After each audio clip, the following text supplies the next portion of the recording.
தமிழ்நாடு, அப்ப தமிழ்நாடு பேர்ல ஆந்திரா பகுதிகள் எல்லாம் இருந்ததுனால சென்னை மாகாணம், சென்னை ராஜதானி, மெட்ராஸ் பிரசிடென்சி, மெட்ராஸ் ஸ்டேட். அதுல அவங்களுக்கு எல்லாருக்கும் பாத்தீங்கன்னா பெண்களுக்கு வாக்குறுதி.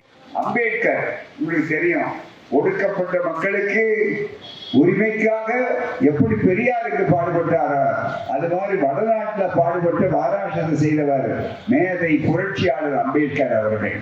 அந்த அம்பேத்கர் அவர்கள் சட்ட அமைச்சராக இருக்கிறார், அரசியல் சட்டம் கொடுத்த உட்பாடு.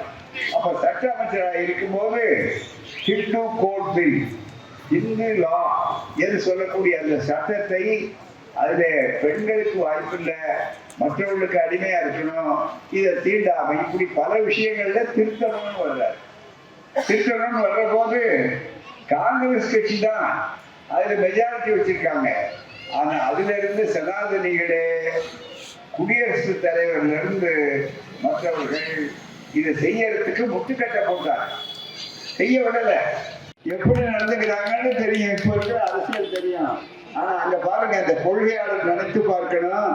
அப்ப என்ன நடந்ததுன்னு சொல்ற உடனே இனிமே நான் இந்த பதவியில இருக்க மாட்டேன், இதோ ராஜினாமா என்று சொல்லி ராஜினாமை கொடுத்து விட்டு வெளியே வந்தவர்.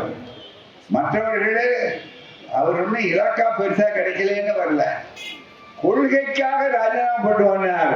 மந்திரி பதவியை தூக்கி எறிந்து துச்சமனை இருந்தவர் டாக்டர் அம்பேத்கர் புரட்சியாளர்.